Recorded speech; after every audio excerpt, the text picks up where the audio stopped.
Billionaire's daughter asks her father to take a homeless woman to Christmas dinner. What happens next is incredible. The snow fell softly outside the large stone mansion. Small white flakes danced in the air before joining the thick blanket that already covered the garden. Christmas lights twinkled in the windows, creating a colorful contrast against the dark night sky. It was Christmas Eve, a time that was supposed to be for joy and celebration. Inside the mansion, a fire crackled in the dining room fireplace, spreading a cozy warmth through the room. The dark oak table was impeccably set. Fine porcelain plates, polished silver cutlery and crystal glasses reflected the soft light of the candelabras. In the center, a huge golden turkey gave off a delicious aroma. Around it, platters of roasted potatoes, colorful vegetables, sauces and pies formed a feast fit for a king. Everything was perfect. Everything, except for the silence. James Thompson adjusted his red tie and looked at his wristwatch for the third time in 5 minutes. His thoughts were far away, on the meeting he would have with the shareholders right after the holiday. The numbers danced in his mind as his fingers drummed on the table. He had asked the housekeeper to serve dinner promptly at 7, but now he wished it would all be over soon. Across the long table, Lucy played with her embroidered napkin. Her blonde hair fell in curls over the shoulders of the green velvet dress her mother had chosen before leaving on a business trip. Her light eyes, the color of a summer sky, wandered around the luxurious room that, despite all its glitter, felt cold and empty. "Can we start, Daddy?" Lucy asked, her small voice almost swallowed by the size of the room. James looked at his daughter, as if he had only just noticed her presence. "Yes, of course," he replied, folding his napkin on his lap. "Mrs. Miller can serve now." The housekeeper appeared silently and began to serve dinner. The clatter of cutlery against the plates was the only sound that broke the uncomfortable silence between father and daughter. "How was your day at school before the holidays started?" James asked, making an effort that seemed mechanical. "It was good," Lucy replied, knowing her father wasn't really interested. "We made Christmas cards and sang carols." "That's nice," James said, turning his attention back to the phone that vibrated in his pocket. Lucy watched her father read the message with a furrowed brow. He always seemed worried, always had something more important to do. Christmas was just another day on the calendar for James Thompson, an inconvenient pause before getting back to what really mattered: work. The little girl sighed and turned her face to the window. That's when she saw her.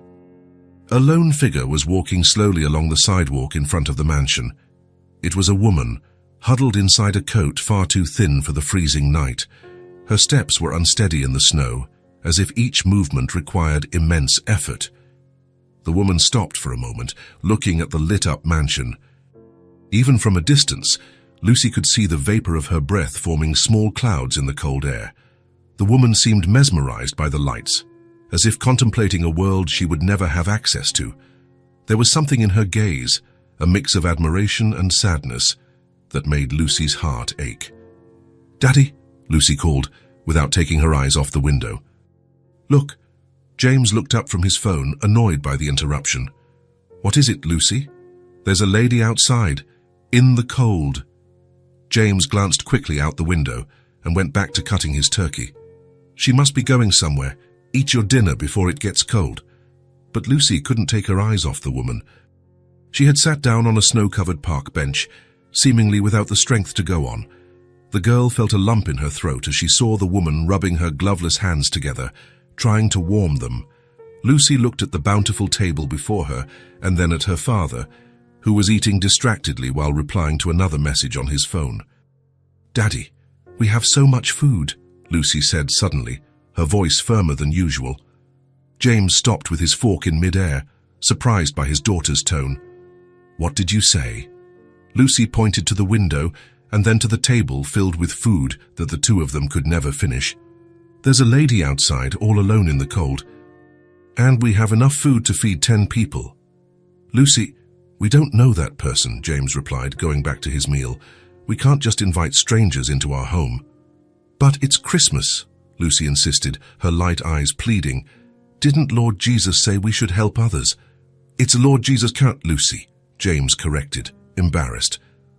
And yes, but we also need to be careful. We don't know who that person is. Lucy stood up from her chair, determined. She looks cold and hungry, Daddy, and Mrs. Miller is here. Nothing will happen. Lucy, sit down and finish your dinner, James ordered, his voice hardening. The girl looked out the window again.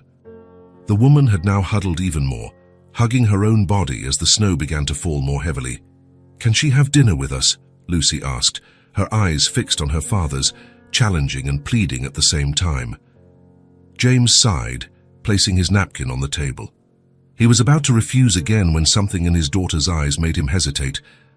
There was so much of her mother in those eyes, the same compassion, the same gentle stubbornness that had won him over years ago. Please, Daddy, Lucy insisted, her voice softening. It's Christmas. After a long moment of silence, James gave in. All right, I'll ask Mrs. Miller to invite her in. Lucy's face lit up with a smile that James hadn't seen in months. Thank you, Daddy, James called the housekeeper and asked her to go out to the sidewalk and invite the woman for dinner. Mrs. Miller looked surprised but nodded and went out. Lucy ran to the window, watching the housekeeper approach the woman with an umbrella. She saw the surprise on the stranger's face, the hesitation, and then the reluctant acceptance. Minutes later, the dining room door opened. The woman entered timidly, following Mrs. Miller. She seemed even smaller inside the imposing mansion. Her coat was damp with snow, and her worn-out shoes left small puddles on the marble floor. Her blonde hair, now dull, was tied in a messy bun, and her pale face showed signs of a beauty that time and hardship had worn away. Please, come in, James said formally, standing up. I'm James Thompson, and this is my daughter, Lucy. Helen, the woman replied in a low voice, almost inaudible. Helen Reed, I don't want to be a bother. It's no bother at all, exclaimed Lucy, running to her and taking her hand. The girl felt how cold it was. Come sit next to me. We have lots of yummy food. Helen looked at James as if asking for permission. He nodded, uncomfortable but resigned. You can leave your coat here, Lucy said, helping Helen take off the wet coat. We'll warm you up with some hot food.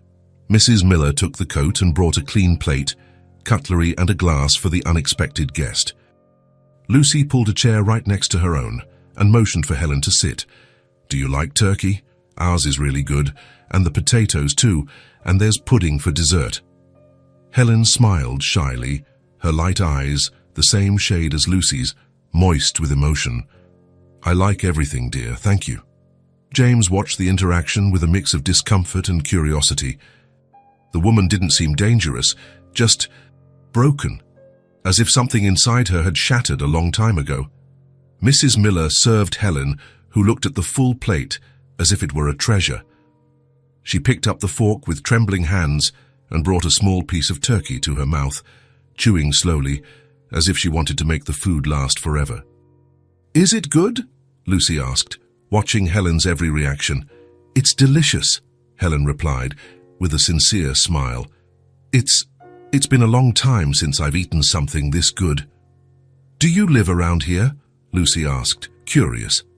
Helen hesitated, glancing quickly at James before answering. I'm just passing through. Alone. On Christmas?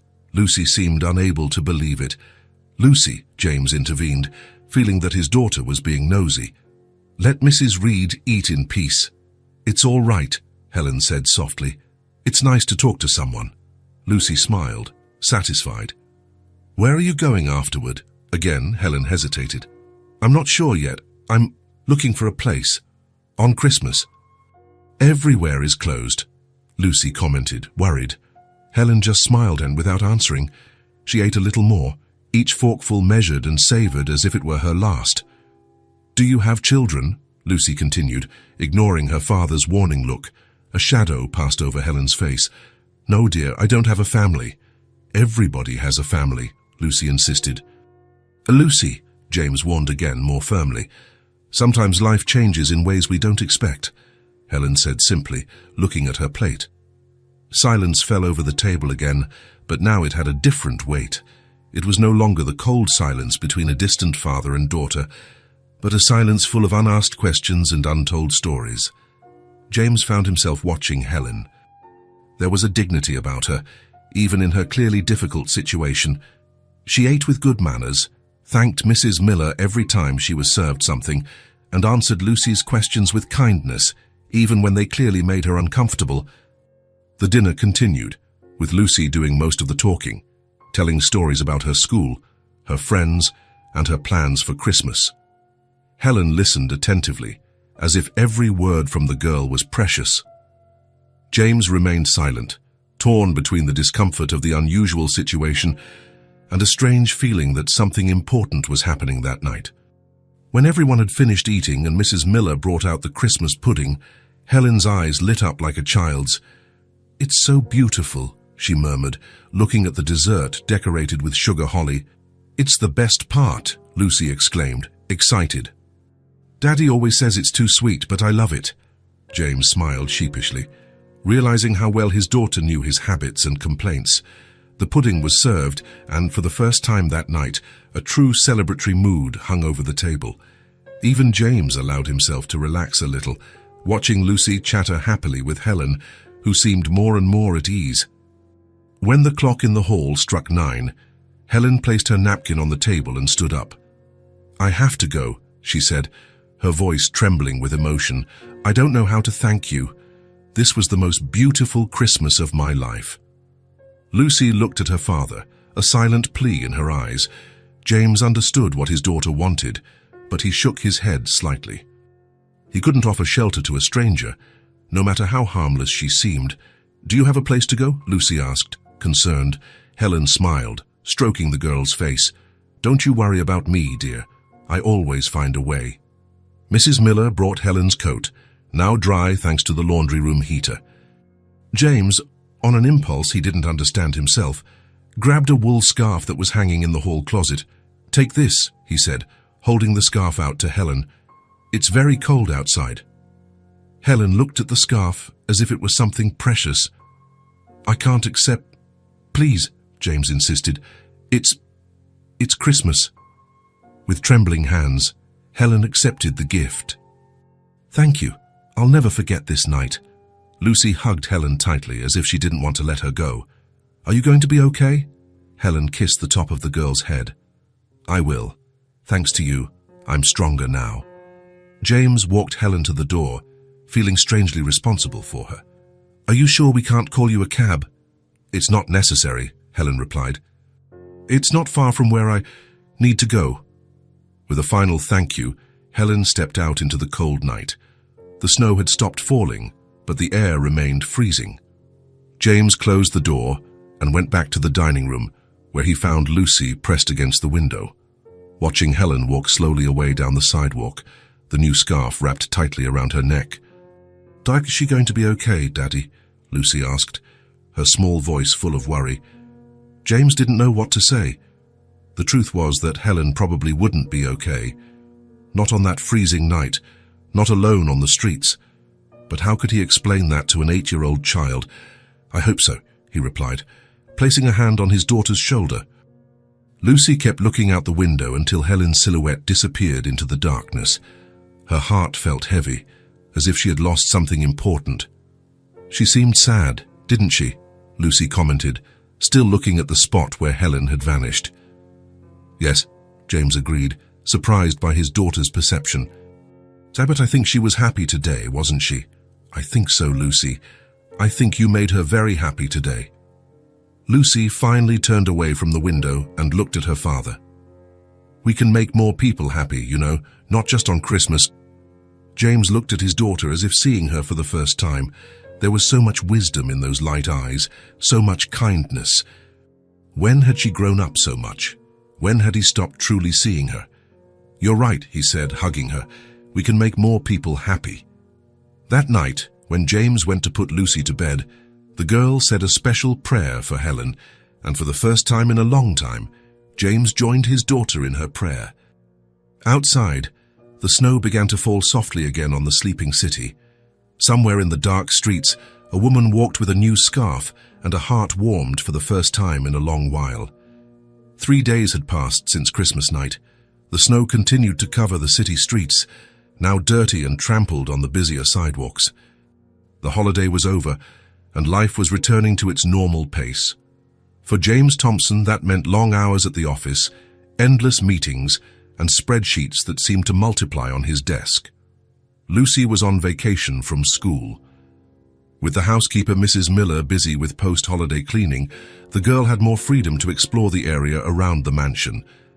Her father left early and came back late, often when she was already asleep. The promises made on Christmas night, to be closer, to make other people happy, seemed to have been forgotten with the first work call. That Wednesday morning, the sky was clear and blue, a beautiful contrast with the white snow. Lucy finished her breakfast and asked Mrs.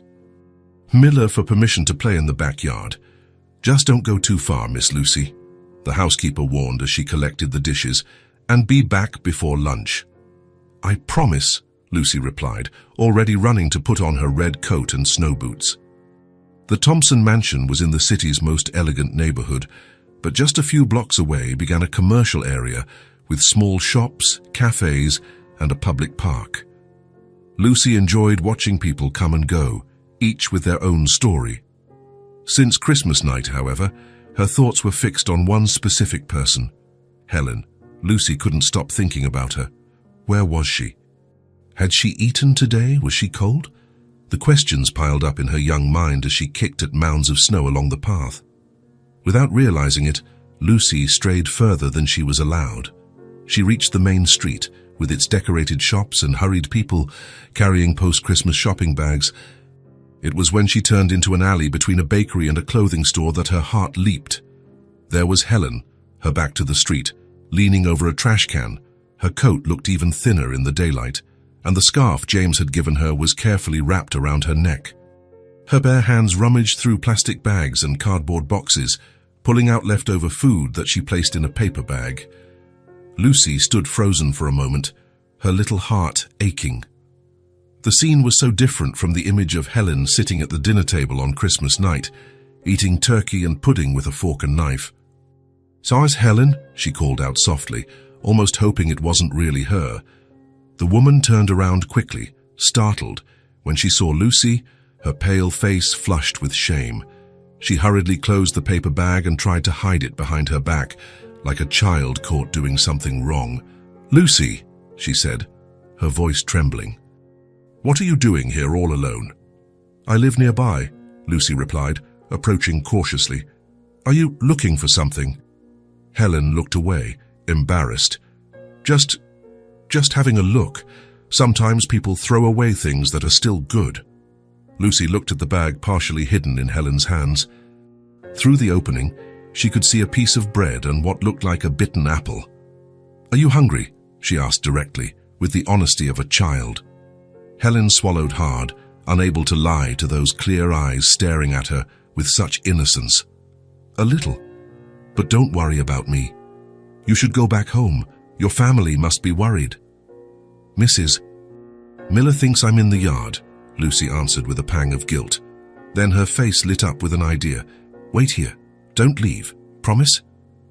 Before Helen could answer, Lucy had already darted back the way she came.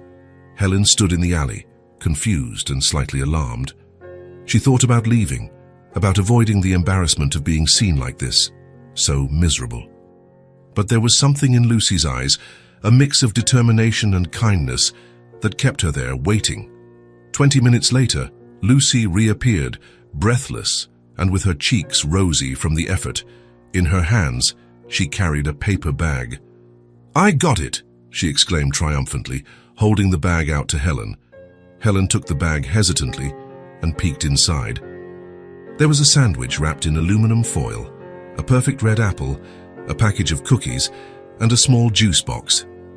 "Lucy," Helen began, lost for words. "I got it from the kitchen," Lucy explained, proud of her successful mission. "Mrs. Miller was on the phone, so she didn't see me. There's more at home. No one will miss it." Helen felt tears burn her eyes. "You shouldn't have done this. If your father finds out, he won't find out," Lucy assured her with the confidence of someone who knew her father's routine well. He's never home, anyway. There was a note of sadness in those last words that didn't escape Helen. She knelt to be at Lucy's height, holding the bag against her chest as if it were a treasure. "Thank you," she said simply, her voice choked with emotion. "You are a very special girl, Lucy." Lucy smiled, happy to be able to help. "There's a bench over there in the park. Can we eat together? It's not lunchtime yet." Helen hesitated, looking at her own dirty clothes and then at the well-dressed girl. "People will think it's strange." "I don't care what people think," Lucy replied with a surprising determination for her age. "Let's go." She took Helen's hand and gently pulled her toward the small park across the street. Helen let herself be led, surprised by the strength of that small, warm hand in hers. The park was nearly empty on that weekday morning. They found a bench that was relatively clear of snow, under a leafless oak tree. Lucy brushed the remaining snow off with her coat sleeve, and they both sat down.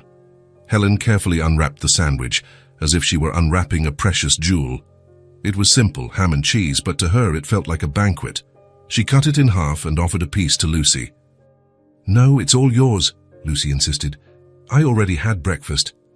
Helen took a slow bite of the sandwich, savoring every piece. Lucy watched her with curiosity and a satisfaction that warmed her heart. "Did you sleep well after Christmas?" Lucy asked, swinging her legs that didn't reach the ground. Helen chewed and swallowed before answering. "Yes, I did," she lied, not wanting to worry the girl with the truth about the cold night she had spent in a crowded shelter. "And did you eat?" "Yes," Helen smiled slightly.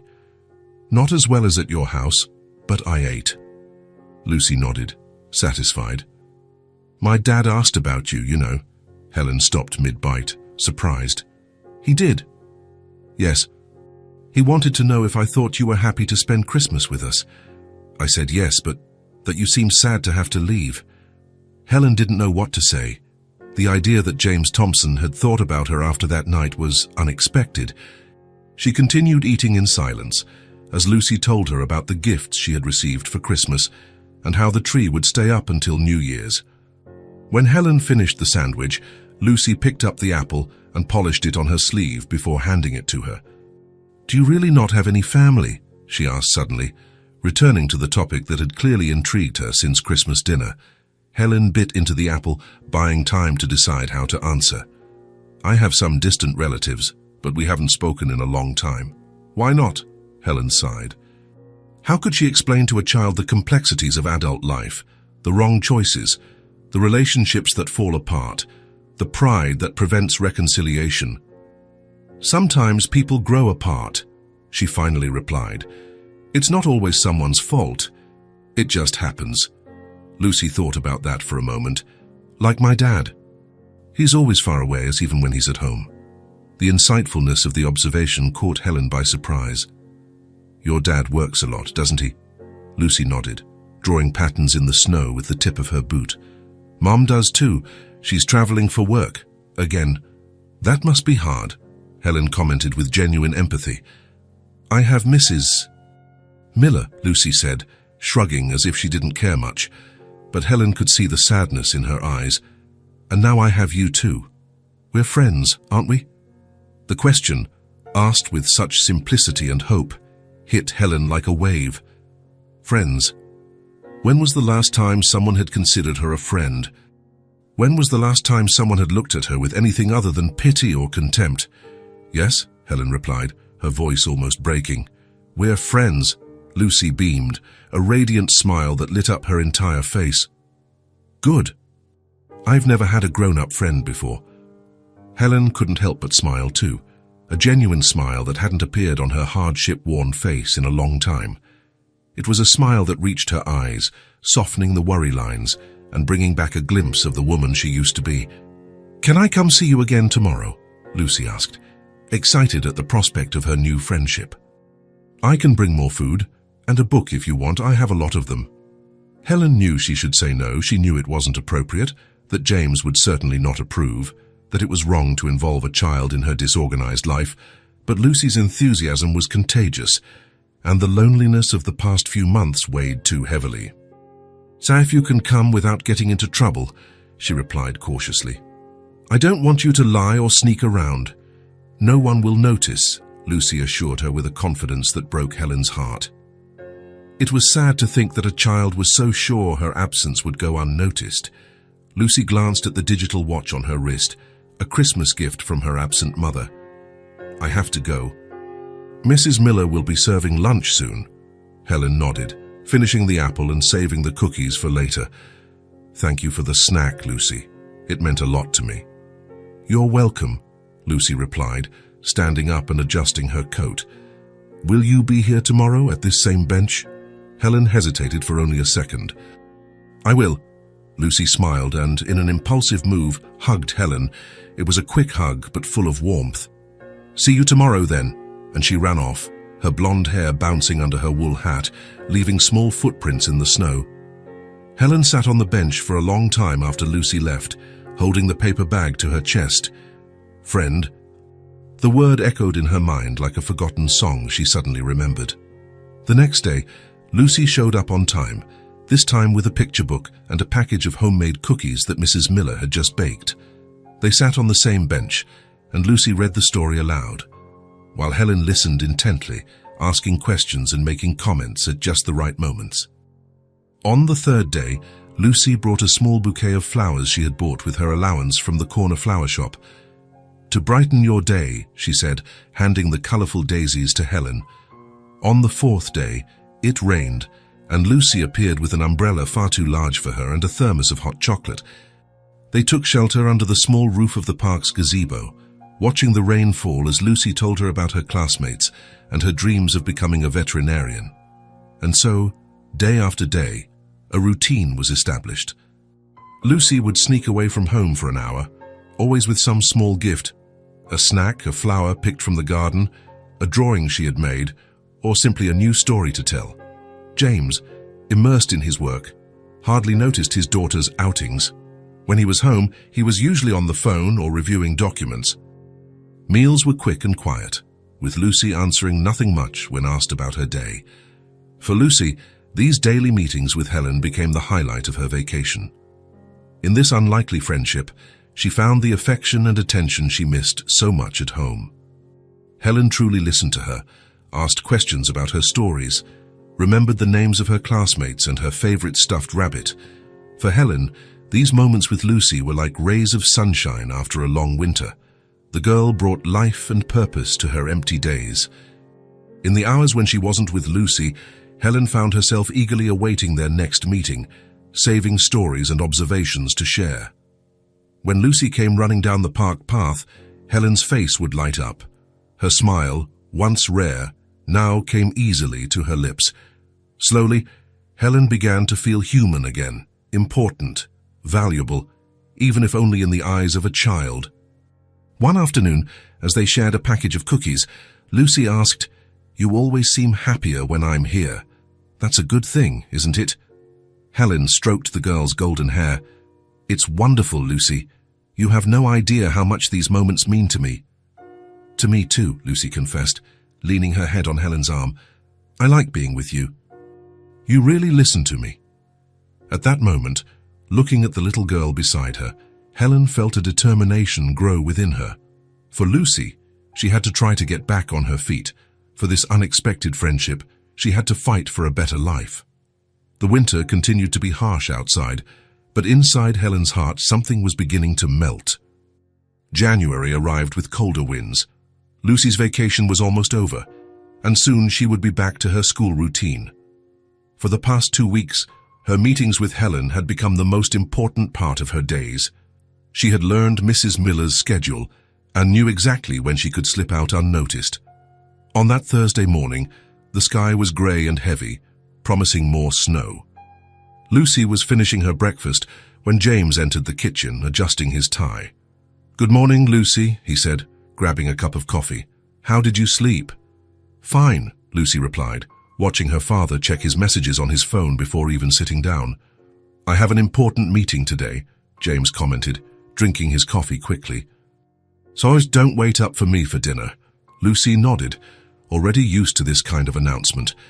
James gave a quick kiss to the top of her head and left, leaving behind only the scent of his expensive cologne. As soon as she finished breakfast, Lucy ran to her room. She took her piggy bank and pulled out a few bills. She had saved part of her allowance to buy a gift for Helen, a pair of wool gloves she had seen in a shop near the park. Helen always rubbed her hands when it was cold, and Lucy had noticed her fingers were red and chapped. Lucy waited for Mrs. Miller to start cleaning the upstairs before she left. She put on her warmest coat, tucked the money in her pocket, and grabbed a package of cookies from the pantry. Before leaving, she wrote a note saying she was going to play in the yard, leaving it on the kitchen table. The biting wind hit her face as soon as she opened the door. Lucy tightened the scarf around her neck and started walking toward the park. As she passed the small accessory shop, she stopped to buy the gloves. The saleswoman smiled as she saw the little girl carefully counting her bills. "They're for a gift," Lucy explained proudly as she received the bag with the gloves. "I'm sure they'll make someone very happy," the saleswoman replied. Lucy continued on her way to the park, eager to find Helen. In recent days, she had noticed that her friend seemed more tired than usual. She coughed sometimes, and her voice was hoarser. Lucy hoped the gloves would help keep her warmer. When she arrived at their usual meeting spot, Lucy was surprised not to see Helen sitting on the bench. She always arrived earlier and waited for Lucy, often with small stones or twigs that she turned into improvised toys to entertain the girl. Lucy looked around, searching. That's when she noticed a figure lying on a more distant bench, partially covered in snow. Her heart raced as she recognized Helen's coat. "Helen!" she shouted, running towards the bench. Helen was lying on her side, curled up as if trying to conserve heat. Her breathing was heavy and ragged. Lucy touched her face and recoiled in shock. She was burning with fever. "Helen, wake up!" Lucy called, shaking her gently. "Helen, please!" Helen slowly opened her eyes, their light blue now dull and unfocused. "Lucy," she murmured, her voice barely audible. "I'm here," Lucy replied, holding her hand. It was ice-cold despite her burning face. "You're sick." Helen tried to sit up but was overcome by a coughing fit. Her whole body trembled, not just from the cold, but with the effort of breathing. "It's nothing," she said when she could speak. "I just need to rest a bit." Lucy looked around, desperate. The park was nearly empty due to the bad weather, and the few people who hurried by didn't even look in their direction. No one was going to help. "You need a doctor," Lucy insisted. Helen shook her head weakly. "I can't afford it. I'll be fine." Lucy knew that wasn't true. She remembered when she had pneumonia the year before. Her father had hired private nurses, and even then she had spent weeks recovering in her warm, comfortable bed. Helen had none of that. A decision formed in her mind. "You need to come with me." "Where to?" Helen asked, confused. "To my house," Lucy replied, determined. "There's medicine, hot food, and a bed there." Helen's eyes widened, alarmed despite the fever. "I can't go to your house, Lucy. Your father." "My father isn't home, and even if he were, he can't leave you out here sick." Lucy was already pulling Helen up to a sitting position. "Please, let's go." Helen was too weak to resist much. With effort, she managed to stand, leaning heavily on Lucy. The girl, despite her small size, stood her ground and held Helen by the waist. "It's just a few blocks," Lucy encouraged. "You can make it." The walk to the Thompson mansion, which Lucy usually covered in a few minutes, seemed endless. Helen staggered, stopping frequently to lean on lampposts or walls when the dizziness became unbearable. Lucy never let go of her hand, guiding her with a determination that was impressive for a child her age. When they finally reached the mansion's gate, Helen stopped. "Lucy, I can't." "Your father will be furious." "You could die out there," Lucy exclaimed, pulling her towards the service entrance at the back. "Come on, Mrs. Miller will help. She's nice." As they entered through the kitchen door, they were met by the shocked gaze of Mrs. Miller, who was preparing lunch. "Good heavens!" "What is this, Miss Lucy?" the housekeeper exclaimed, drying her hands on her apron. "It's my friend Helen. She's very sick," Lucy explained quickly. "I found her in the park. We need to help." Mrs. Miller approached cautiously. She was a middle-aged woman with a kind heart, though she strictly followed the house rules. She placed a hand on Helen's forehead and drew back, alarmed. She has a high fever, she confirmed, but we can't just... Please, Mrs. Miller, Lucy pleaded, her eyes filling with tears. She has nowhere to go. The housekeeper bit her lip, undecided. Your father will be home in a few hours. He has a dinner party at home tonight. Lucy turned pale. She had completely forgotten that today was the day of the business dinner her father had mentioned at the beginning of the week. He wouldn't be out, as he had said in the morning. That was about another day. Before they could decide what to do, they heard the front door open. James had come back early to review the details for the dinner. Mrs. Miller, he called from the entrance. Is Lucy home? Lucy looked at Helen, who seemed about to collapse, and then at Mrs. Miller in a panic. The housekeeper sighed. Sit her down here, she whispered, pointing to a kitchen chair. I'll talk to your father. But it was too late. James appeared at the kitchen doorway, holding some papers. Mrs. Miller, I want to review the menu for... His words died as he saw Helen sitting at the table, pale and trembling, with Lucy holding her hand. The shock on his face quickly turned to confusion and then to anger. What is going on in here? He asked, his tone sharp. Daddy? Lucy began, stepping forward. It's Helen. The lady who had dinner with us on Christmas back, remember, she's very sick. James looked at Helen as if he didn't recognize her for a moment. Her appearance was much worse than on Christmas night. Thinner, with deep dark circles under her eyes and a face flushed with fever. Lucy, what were you thinking? James asked, his voice tense. Ard, you can't just bring strangers home. She's not a stranger, Lucy protested. She's my friend. Friend? James frowned. What are you talking about? Helen tried to stand, leaning on the table. I'm so sorry, Mr. Thompson. It wasn't my idea. I'll leave now. But as she tried to take a step, her legs gave way. James instinctively moved forward and caught her before she fell, feeling the heat of the fever radiating from her body. She could die if she stays out there, Daddy, Lucy shouted, tears now streaming freely down her face. Please, let her stay. Just until she's better, please. James looked at his daughter in shock. He had never seen her so desperate, so passionately determined. He looked again at Helen, who was trembling in his arms despite the fever's heat. A conflict raged within him. He had an important dinner in a few hours, guests arriving, deals to be closed. He couldn't have a sick stranger in his house. It was inappropriate, inconvenient, potentially dangerous. But the desperation in Lucy's eyes...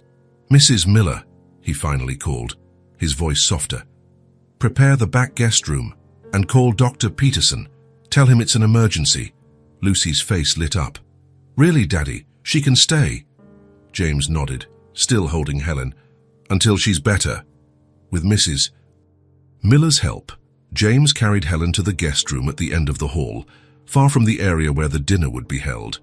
Lucy followed behind, carrying Helen's small bag and the bag with the gloves she hadn't even had a chance to give her. The room, though the smallest in the house, was still luxurious compared to any place Helen had slept in recent months. A large bed with Egyptian cotton sheets, heavy curtains that blocked out the cold, and a private bathroom with a deep bathtub. Lucy, go to your room while we take care of Mrs. Reed, James instructed. But I want to help, Lucy protested. You've already helped, James replied firmly. Now we need the doctor to examine her. You can see her later. Reluctantly, Lucy left, but not before giving Helen one last worried look. Dr. Peterson arrived in less than half an hour. He examined Helen carefully while James waited in the hall, checking his watch every few minutes, thinking about the meeting he would have to reschedule and the dinner preparations. When the doctor came out of the room, his diagnosis was serious. Early-stage pneumonia, aggravated by malnutrition and prolonged exposure to the cold. He prescribed antibiotics, fever reducers, and absolute rest.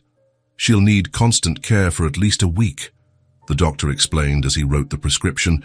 It's a serious infection. If she had waited another day or two, it could have been fatal. James swallowed hard, imagining what would have happened if Lucy hadn't found Helen that day. The thought was disturbing in a way he hadn't expected. Thank you, doctor, he said, walking him to the door.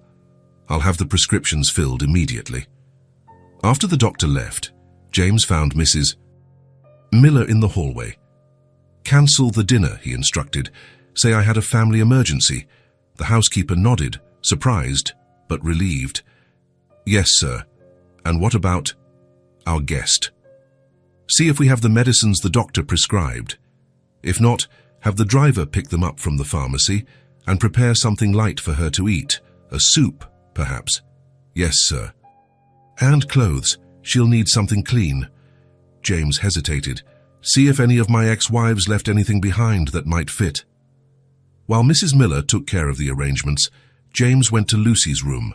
He found her sitting on the bed, hugging her stuffed rabbit, her eyes still red from crying. "Helen is going to be fine," he said, sitting down beside his daughter. "But she's very sick and needs to rest." Lucy nodded, relieved. "Can I stay with her?" "Not right now. She's sleeping." James studied his daughter's face. "Lucy, how do you know Helen?" Lucy bit her lip, hesitant. "After Christmas, I saw her in the park." "And you've been meeting with her regularly since then?" James couldn't hide the concern in his voice. Lucy nodded, looking away. "She's really nice, Daddy. She really listens to me, and she tells beautiful stories." James sighed, realizing how much he had missed by being so busy. His daughter had formed a friendship with a stranger because she felt lonely. The thought weighed heavily on his chest. "I'm not angry," he said, surprising himself with the truth of those words. "But it was dangerous, Lucy. You could have told me." "She's not dangerous," Lucy defended. "She just had bad luck." The simplicity of the explanation made James reflect. How many times had he passed people like Helen on the streets, assuming their situation was the result of bad choices or poor character? He had never considered the possibility of just bad luck. In the following hours, the mansion was transformed. Mrs. Miller prepared a chicken soup and set aside some clothes that James's ex-wife had left behind. Simple, but clean and warm. The driver brought the medicine, and Helen's fever began to gradually subside. When she woke up, she found herself in a warm room wearing a soft nightgown with the taste of soup still in her mouth. For a moment, she thought she was dreaming. A soft knock on the door brought her back to reality. Lucy entered, carrying a vase with yellow daisies and a book. "Are you feeling better?" she asked, cautiously approaching the bed. Helen smiled weakly. "Oh, I am, thanks to you." Lucy placed the flowers on the bedside table and sat on the edge of the bed. "I brought my favorite book to read to you." For the next hour, Lucy read stories about magical horses and adventures in distant lands. Helen listened with a smile, interrupted occasionally by a cough, but visibly stronger than before. James watched from the half-open door, unnoticed by either of them. He saw how Lucy held Helen's hand as she read, how she paused to show the illustrations, how she laughed at the small jokes Helen made even in her weakened state. It was strange to see his daughter so at ease with someone who, to him, was practically a stranger. But there was something in the way they interacted, a genuine affection, a connection that went beyond simple kindness. When Lucy finished reading, Helen had already fallen asleep again. The girl carefully tucked the blanket over her and tiptoed out. James quickly stepped back so as not to be seen, but Lucy found him in the hallway. "She fell asleep," the girl reported, holding the book against her chest. "That's good," James replied. "Rest will help her get better." Lucy looked at her father with serious eyes. "Thank you for letting her stay, Daddy." James nodded, feeling a strange mix of emotions. "Let's have dinner, Mrs. Miller made your favorite macaroni and cheese." As they walked to the dining room, James glanced at the room where Helen was resting. Something had shifted in his perception. She was no longer just the woman from Christmas or an anonymous homeless person. She was someone his daughter cared about deeply. Someone who, despite all her hardships, had shown enough kindness to earn Lucy's trust. Someone with a story, with feelings, with dignity, even when everything else had been taken from her. And that, James realized with surprise, made all the difference. A week passed since the day Lucy brought Helen home. With proper care, medication, and regular meals, she improved every day. The fever was completely gone, and the cough, though still present, no longer left her breathless. The guest room came to life with the drawings Lucy made to cheer up her recovery. On the walls, colorful paper flowers. On the bedside table, children's books and small toys the girl insisted on sharing. It was as if a piece of Lucy's world had been transplanted into that space. James Ears, contrary to his own expectations, had rescheduled 2 important meetings to be able to follow the guest's recovery more closely. He told himself it was just to make sure everything went smoothly, that there were no complications. But the truth, which he was reluctant to admit, was that something about the situation intrigued him deeply. On that Thursday night, after putting Lucy to sleep, James went down to his office. There was work piled up, emails to answer, spreadsheets to review. But his thoughts kept returning to the woman now sleeping in the guest room. Who was she really? How had she ended up in that situation? The little he knew came from the enthusiastic stories Lucy told about their conversations in the park. James poured himself a finger of whiskey and sat in his leather armchair, looking at the lit fireplace. The fire crackled softly, casting dancing shadows on the walls. That's when he heard light footsteps in the hallway. Helen appeared at the office door, wearing a light blue robe over the borrowed pajamas. Her blonde hair, now clean and brushed, fell over her shoulders. She looked hesitant, as if unsure if she was welcome. "Sorry to bother you," she said, her voice still slightly hoarse. "Mrs. Miller said you were here." James stood up immediately. "You're not bothering me." "Please, come in. How are you feeling?" "Much better," Helen replied, timidly entering the office. "Dr. Peterson said the fever hasn't returned and my lungs are almost clear." "That's great," James said, gesturing to the armchair opposite his. "Would you like to sit? I can ask Mrs. Miller to bring some tea." Helen accepted the invitation, sitting on the edge of the armchair as if ready to stand at any sign that her presence was not wanted. "I don't need any tea, thank you. Actually, I came because—" She paused, gathering courage. "I feel I owe you an explanation. About me, about how—" "I got into this situation." James placed his glass on the side table. "You don't owe me any explanations." "Yes, I do," Helen insisted, looking him directly in the eye for the first time. "You opened your home to me, twice, and you don't even know me." James nodded, realizing this moment was important to her. "I'm listening, then." Helen took a deep breath, looking at her own hands for a moment before she began. 2 years ago, I had a normal life, a house, a job as a store manager, a husband. She gave a sad smile. It wasn't perfect, but it was stable. Until I found out my husband had a gambling problem. James shifted in his armchair, sensing the story would not be easy. He hid the debts, took out loans in my name, used our credit cards without telling me. By the time I finally found out, we were drowning in debt. I tried to help him, insisted he seek treatment. Helen paused, the pain still visible on her face. He promised to change, but the promises only lasted a few days. After a big fight, he just left. He took what little money we had and left me with all the debts. James frowned, indignant. Wasn't he held legally responsible?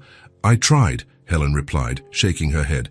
But many of the debts were in my name, and hiring a lawyer costs money I didn't have. She continued, her voice firmer now, as if telling her story strengthened her in some way. At first, I thought I could handle it.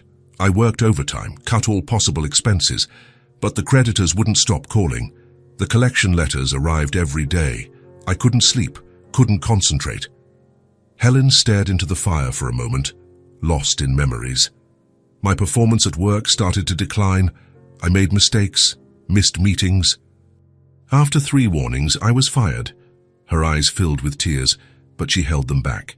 Without a salary, I couldn't keep up with the house payments. I tried to sell, but no one wants to buy a house with so many liens. The bank eventually foreclosed on the property. James listened in silence, his expression grim. I stayed in cheap hostels for a while. I looked for a job desperately, but with no fixed address and a ruined credit history, no one would give me a chance. Helen sighed. I tried staying with a cousin in another city, but she has 4 kids in a small apartment. There was no room.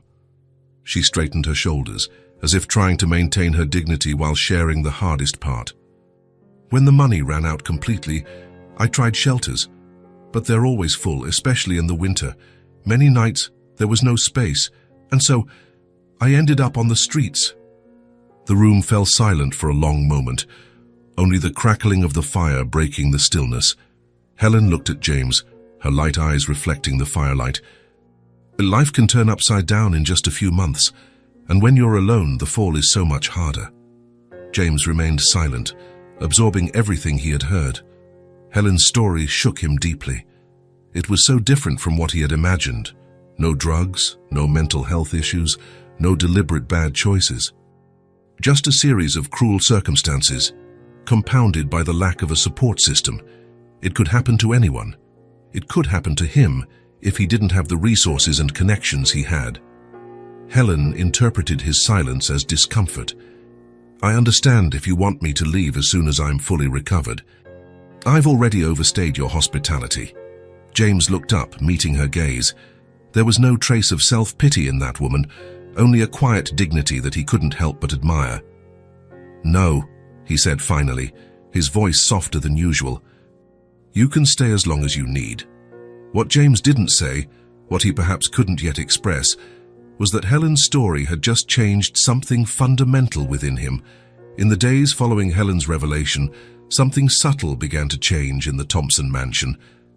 The heavy silence that used to dominate the rooms gave way to conversations during meals, occasional laughter, and the sound of light footsteps in the hallways.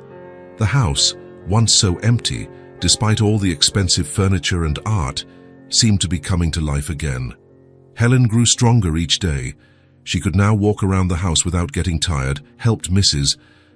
Miller with small tasks in the kitchen, and spent hours with Lucy, listening to her stories from school, which had started again the previous week. Dr. Peterson, on his last visit, had commented on her almost miraculous recovery and attributed the rapid progress not just to the medication, but to the welcoming environment. James Keek, for his part, remained immersed in his work, but now he made small concessions. He came home a little earlier, asked about Lucy's day during dinner, and half listened to the adventures his daughter recounted before bed. These were minimal changes, almost imperceptible to him, but Lucy noticed and cherished them like rare treasures. Her light eyes would sparkle every time her father showed up for dinner before 8 o'clock. On a particularly cold February night, as the snow fell silently outside, Helen found James in his office. Lucy had already been put to bed after a long story session and was fast asleep, clutching her favorite stuffed rabbit, a faint smile on her lips. James's office was a reflection of his personality, organized, elegant, and somewhat austere. Dark mahogany shelves held books on economics and management, paintings of somber landscapes decorated the walls, and the scent of leather and wood dominated the room. The only personal touch was a photograph of Lucy on his desk, taken a few years ago when she was still very young. Helen knocked softly on the half-open door. James was hunched over papers, his reading glasses balanced on the tip of his nose, his brow furrowed in concentration. The lamp's light cast shadows on his tired face, highlighting the lines that constant work had etched around his eyes. "Sorry to interrupt," she said. "I just wanted to thank you for dinner tonight." "It was very kind of you to include my favorite dish on the menu." James looked up, adjusting his glasses. "It was Lucy's idea, actually. She gave me a full questionnaire about your preferences." He smiled faintly. "My daughter can be quite thorough when she wants to be." "She's amazing," Helen agreed, remaining at the door, as if unsure whether to enter.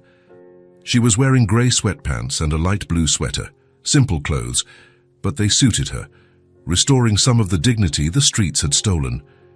James noticed her hesitation and gestured toward the brown leather armchair in front of his desk. "Please, come in." "I'm not doing anything that can't wait." Helen entered and sat down, smoothing the fabric of the borrowed pants, one of the many items Mrs. Miller had set aside for her. Her blonde hair, now shiny and healthy, was tied in a simple braid that highlighted the delicate contours of her face. The weeks of proper nutrition and rest had restored some of the beauty that life on the streets had obscured. "How are you feeling?" James asked, putting his papers aside. Much better. Dr. Peterson said I'm practically recovered. Helen paused, looking at her own hands. Her nails, once broken and dirty, were now clean and manicured. Soon I'll have no more excuses to stay. James studied her for a moment. In recent days, he had found himself thinking more and more about what would happen when Helen was fully recovered. The idea of sending her away, back to the streets, seemed unthinkable now. There was something about her presence that brought an unexpected harmony to the house. The way she talked with Mrs. Miller in the kitchen, how she patiently listened to Lucy's endless stories, how she treated every object in the house with an almost reverent care. "There's no rush," he finally said. "Lucy would love for you to stay longer." Helen smiled, her light eyes reflecting the soft lamplight. "She's a special child. She has a huge heart." "Yes," James agreed, pride evident in his voice. "Sometimes I wonder where all that compassion comes from. It certainly wasn't something I taught her." Helen hesitated, as if carefully considering her next words. Her fingers toyed with the hem of her sweater, a nervous gesture that did not go unnoticed by James. "Say children learn more from what they see than from what they hear," she finally said, her voice soft but firm. "What do you mean?" "Lucy watches everything. How you treat people, how you react to situations. She absorbs it like a sponge." Helen paused, choosing her words carefully. "And she also notices what's missing." James frowned, suddenly feeling defensive. He sat up straighter in his chair, placing his glasses on the desk. "Missing? Lucy has everything she needs." Helen held his gaze, firm yet gentle. There was no accusation in her eyes, just a quiet honesty that came from someone who no longer had anything to lose. "Your daughter misses you. What she needs isn't what's on the table, but your affection." The words hit James like a physical blow. He leaned back in his chair, an expression of surprise and then denial crossing his face. Silence settled in the office, heavy as the snow that continued to fall outside. "I work to give her everything," he finally said, his tone a mix of defense and justification. His fingers drummed on the desk, a nervous habit that appeared whenever he felt uncomfortable. "The best school, the best opportunities. Everything I do is for her." Helen nodded, understanding. "I know, and she knows it too, in a way." But what?" James prompted when she hesitated. Helen took a deep breath, as if gathering courage. The lamplight created soft shadows on her face, highlighting the seriousness in her eyes. "She doesn't need all of that. She needs you." The silence that followed was profound. James looked away, towards the window where snowflakes were falling softly against the dark glass. Helen's words echoed in his mind, uncomfortably true. He remembered the look on Lucy's face earlier that evening when he had come home in time for dinner, the initial surprise, followed by a joy that was almost painful to witness. "I'm not trying to criticize," Helen continued, her voice gentle. "It's just that I've spent a lot of time with Lucy these past few weeks. She talks about you all the time. About how smart you are, how you solve difficult problems at work, how everyone respects you." James looked back at her, surprised. "She says that?" "Yes. She's very proud of you." Helen smiled slightly, her eyes softening at the memory. "She told me about the time you solved a big problem at the company and how the president called you personally to thank you." Her eyes sparkled when she talked about it. James remembered that day. He had come home late, exhausted but satisfied, and had tried to tell Lucy about his success at breakfast the next morning. He never imagined she had paid so much attention, much less that she had treasured the story so dearly. "But when I ask about things you do together," Helen continued, "she gets quiet, or she tells me something that happened a long time ago, as if she guards those memories like rare treasures." James felt a lump form in his throat. Images flashed through his mind. A little Lucy sitting on his shoulders at the zoo, Lucy learning to ride a bike with him running alongside her, Lucy falling asleep in his lap as he read her stories. When had those things stopped happening? When had work started to swallow not just his days, but also his ability to be truly present? "After Sarah and I separated," he began, referring to his ex-wife. His voice sounded hoarse, almost foreign to his own ears. It was hard to balance everything. Work got more intense, and He stopped, realizing how weak it sounded. They were excuses, and he knew it. The divorce had been 3 years ago. Lucy was only 5 at the time, and now she was 8. 3 years in which he had gradually drifted away, trading moments with his daughter for hours at the office, believing he was doing what was best for her. "It's not too late," Helen said gently, leaning forward slightly. The light highlighted the golden strands in her blonde hair. "Lucy is still little. She still needs you so much."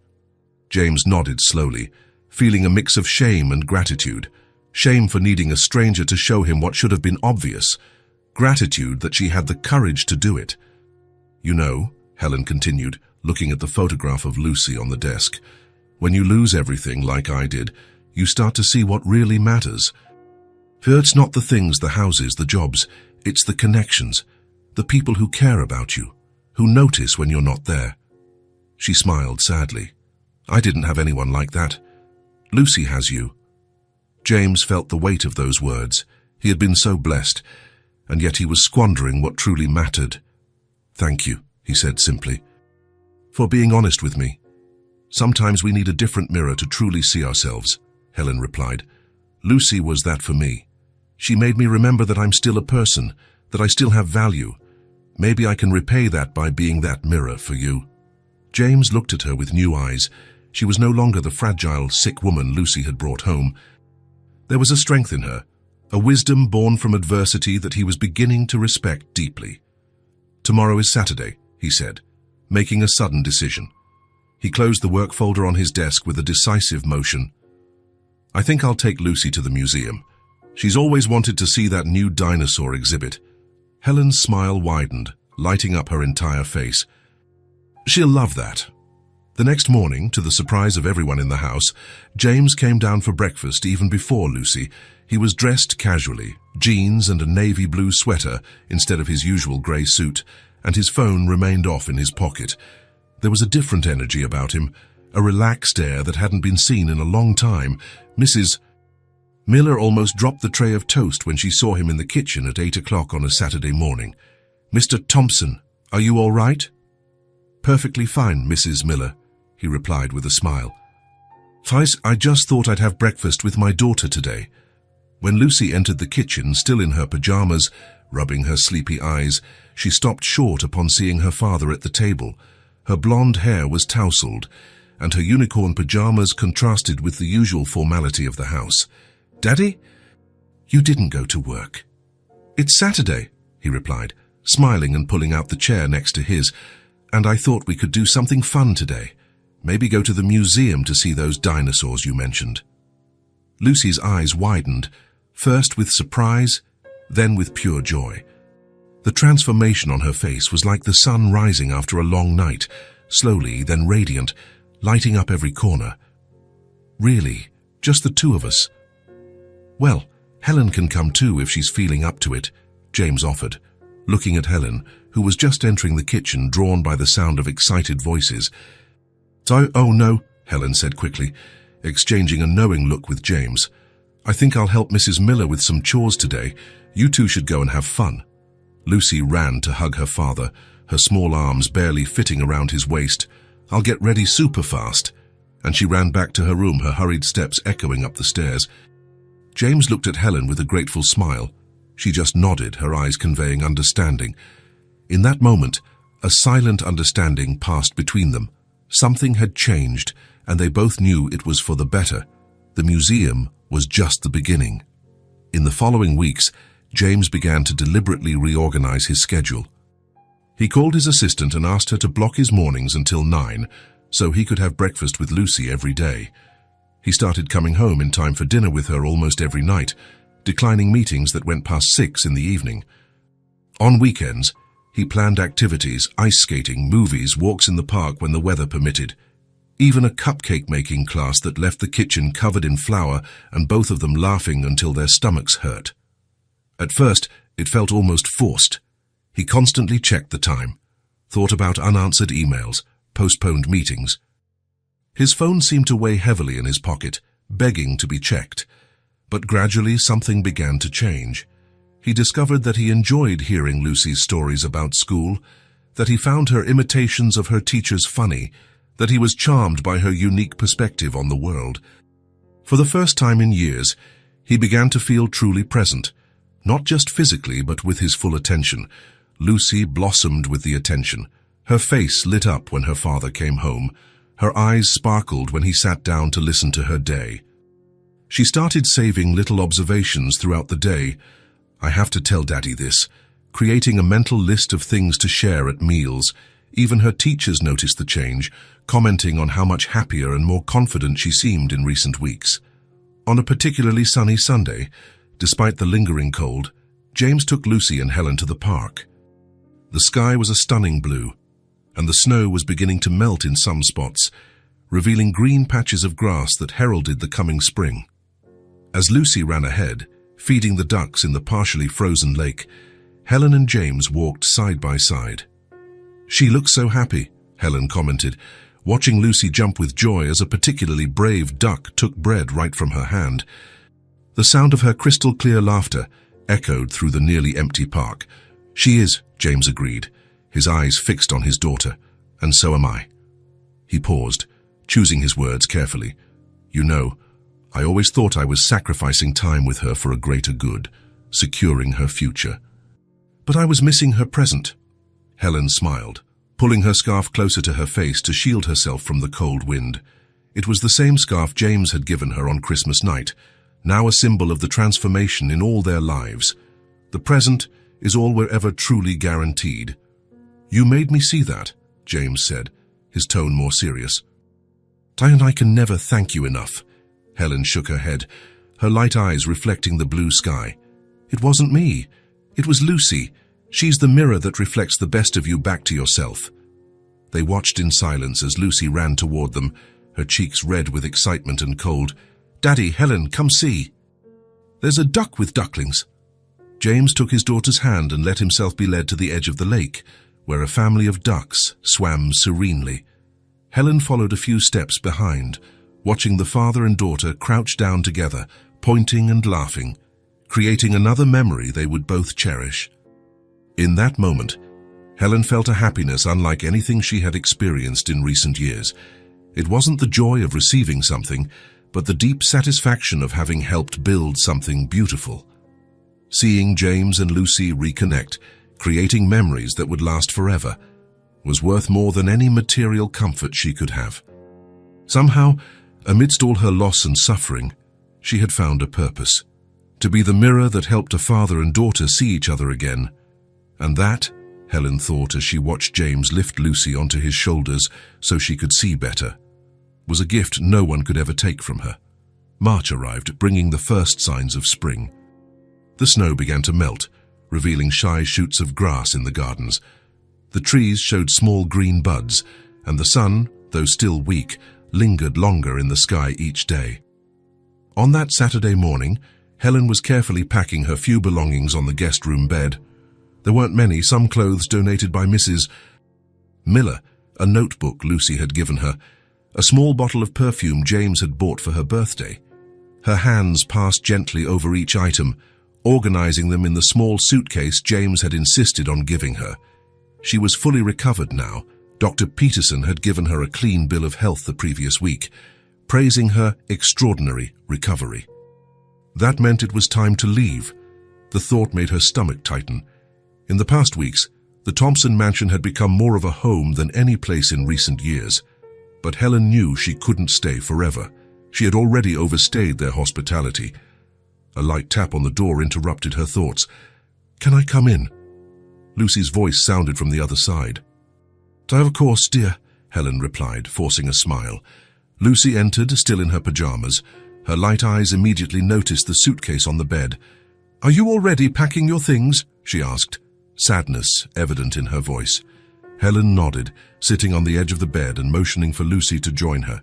"Yes, I'm all better now, and I can't abuse your father's kindness forever." Lucy sat beside her, picking up one of the folded sweaters and stroking the soft fabric. "But where will you go?" "I'm not sure yet," she answered honestly. But I'll be okay. Lucy frowned, unconvinced. You could stay here.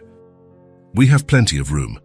Helen smiled, touched by the simplicity with which children see the world. Your father has already done so much for me, Lucy. He doesn't mind, Lucy insisted. He likes you. He smiles more since you arrived.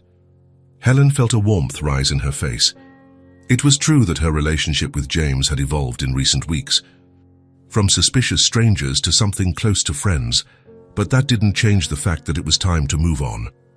Another knock on the door interrupted their conversation. James appeared, already dressed in jeans and a casual sweater, his new Saturday uniform, so different from the impeccable suits he wore during the week. Good morning, he said, looking from his daughter to Helen. Am I interrupting something? We were talking about Helen leaving, Lucy answered directly, a slight accusatory tone in her voice. I said she could stay. James entered the room, leaning against the doorframe. His eyes met Helen's, a silent communication passing between them. Actually, he said, I wanted to talk to you about that, Helen. Do you have a minute? Lucy looked from one to the other, sensing that something important was about to happen. Can I stay? Why don't you go get dressed first? James suggested. Then we can all have breakfast together. Lucy hesitated but eventually nodded. She gave Helen a quick hug before leaving, whispering, Don't go without saying goodbye. When they were alone, Helen continued folding her clothes, more to have something to do with her hands than out of necessity. So, James began, walking over to the window. You've really decided to go today? Yes. I've overstayed your hospitality. James shook his head. You know that's not how I see things. Even so, Helen insisted, I need to move on, try to rebuild my life. And do you have a plan? The question was casual, but Helen could sense the underlying concern. A few ideas, she replied vaguely. Maybe look for work in shops or restaurants. James nodded thoughtfully. He seemed to be considering something, weighing options in his mind. I have a friend who owns a cafe, he said finally. In the city centre. Her name is Claire Donovan. We met in college and have kept in touch over the years. I spoke with her yesterday. Helen stopped folding her clothes, her full attention now on James. They need a waitress, he continued. Ours, the cafe, is growing, has a loyal clientele. Claire is a good person, a fair employer. If you're interested, I can recommend you. Helen felt as if the air had been knocked out of her lungs. A job, a real job, with someone James knew and trusted. It was more than she had dared to hope for. Her voice failed, and she cleared her throat to hide her emotion. I would be very interested. But are you sure your friend wouldn't mind? I mean, with my situation? James took a few steps toward her, his gaze firm and sincere. I told her about you. Not all the details, just enough. Claire isn't the type to judge people by their past, but by who they are now. And what I see is an intelligent, hard-working and loyal woman who deserves a second chance. His words struck her deeply. Was that how James saw her? Thank you, she finally said, her voice little more than a whisper. It's more than I could have ever imagined. James smiled. Great. Claire said you can start on Monday if you'd like. To get to know the place and see if you like it. The pay isn't much at first, but the tips are good. Helen nodded, still processing the information. A job, a new beginning. And as for housing, James continued, there's a small apartment above the cafe. It was used as a storage room, but Claire is willing to rent it out for an affordable price, if you're interested. It would need some work, but that would be perfect, Helen interrupted, unable to contain her emotion now. James, I don't know how to thank you. It's the least I can do, he said simply, after everything you've done for Lucy, for us. At that moment, Lucy reappeared at the door, already dressed and with her hair combed. Her eyes watched the scene with curiosity. What happened? She asked, sensing the emotional atmosphere in the room. James turned to his daughter with a smile. Helen got a job at Aunt Claire's cafe, and she's going to live in the apartment above the shop. Lucy's face lit up at the news. Really? Does that mean you're staying in the city? Can we still see each other? Helen opened her arms, and Lucy ran to hug her. Yes, dear, I'll be staying close by. The following Monday, Helen met Donovan's cafe. It was a cozy establishment with dark wooden tables, hanging plants in the windows, and the irresistible smell of freshly ground coffee and baking bread. Claire Donovan, an energetic woman in her early 40s, greeted her with a firm handshake and a genuine smile. "James spoke very highly of you," she said, leading Helen through the cafe. "He doesn't usually make recommendations, so I was curious." The apartment above the cafe was small but had potential. Fair main room that served as a living room and bedroom, a tiny kitchen and a simple bathroom. The walls needed painting, the floor a good polishing, but it had large windows that let in plenty of natural light. To Helen, who had slept on park benches and in overcrowded shelters, it looked like a palace. The first few weeks were an adjustment. Her body, still recovering from her illness, protested after long shifts on her feet. But there was a deep satisfaction in earning her own money, in being able to pay for her own needs. Claire was a demanding but fair boss, and the regular customers soon began to appreciate Helen's attentive service. With her first paycheck, she bought paint and supplies to renovate the apartment. On her days off, she painted the walls a soft shade of blue, cleaned and organized. James and Lucy showed up one Sunday to help, turning the work into a sort of party. Lucy painted small flowers on the kitchen baseboard, while James fixed a loose shelf and installed new curtains that Mrs. Miller had specially sewn for the apartment. Gradually, the place began to take on Helen's personality. Colorful cushions she found at a thrift store, borrowed books from the public library, a vase of daisies on the table, Lucy's favorite, always fresh. It was simple, but it was hers. As the weeks went by, Helen established a new routine. She worked at the cafe 6 days a week, saving every penny she could. On Sundays, her day off, she often visited the Thompson mansion for lunch with Lucy and James. She always brought small gifts, a special pastry from the cafe's bakery, an interesting flower she found on the way, a magazine with stories she knew Lucy would like. On a particularly busy afternoon at the cafe, nearly 2 months after she started working there, Helen was serving a group of customers when she saw a familiar figure walk through the door. Lucy, in her school uniform, was waving excitedly. James followed her, looking slightly out of place in his expensive suit in the cafe's unpretentious setting. "Say we came to visit you," Lucy announced as soon as Helen approached. "Daddy got off work early today." Helen smiled at James, noticing his slightly embarrassed air. "This is quite a surprise." "Lucy insisted," he explained, though his smile suggested it hadn't taken much persuasion. "She said we needed to see you in your natural habitat." Helen laughed, leading them to a table in the corner. "Claire will be happy to see you. She's always asking about you." As she served hot chocolate for Lucy and coffee for James, Helen felt a wave of gratitude. 2 months ago, she had been alone, sick and hopeless. Now she had a job, a home, and people who cared enough about her to make a surprise visit. Later, when Helen took them to see her small apartment, she felt a mix of pride and nervousness. It was simple, almost Spartan compared to the Thompson mansion, but she had achieved it through her own efforts. Lucy ran around the space, examining every detail with childlike enthusiasm. "I like the blue curtains. And look, Daddy, she hung up the drawing I made." James took it all in with a genuine smile.